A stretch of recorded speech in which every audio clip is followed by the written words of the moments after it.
आप सुन रहे हैं जसोधा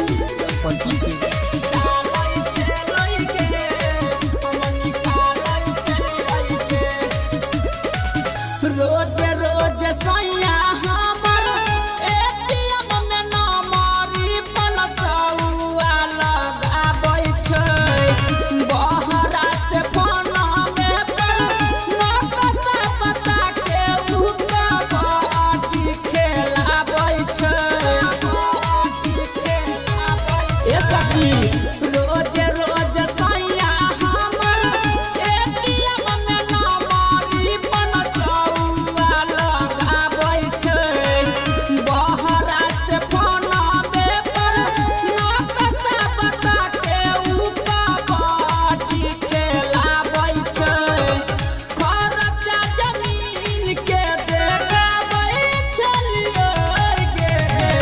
खर्चा जमीन के देखाबै छलियै गे सैया डालै छलै गे हम निकालै छलियै गे सैया डालै छलै गे हम निकालै छलियै गे डालै छलै गे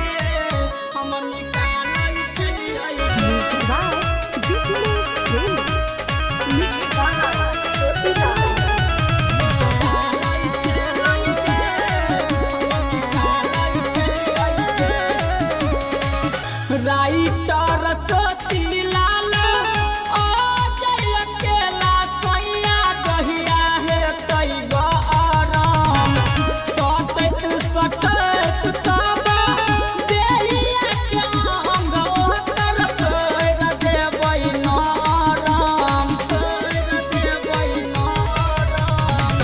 राइटर सोतीलाल ओ जय अकेला सैया गहिया हेतै गरम सटैत सटैत तब देहिया के अंग ओकर कर देबै नरम मानिस से फायदा हम उठाबै छलियै खुश से फायदा हम उठाबै छलियै सैया डालै छलै गे हम निकालै छलियै गे सैया डालै छलै गे हम निकालै छलियै गे एटीएम में पैसा डलवाबै छलियै गे सैया डालै छलै गे हम निकालै छलियै गे सैया डालै छलै गे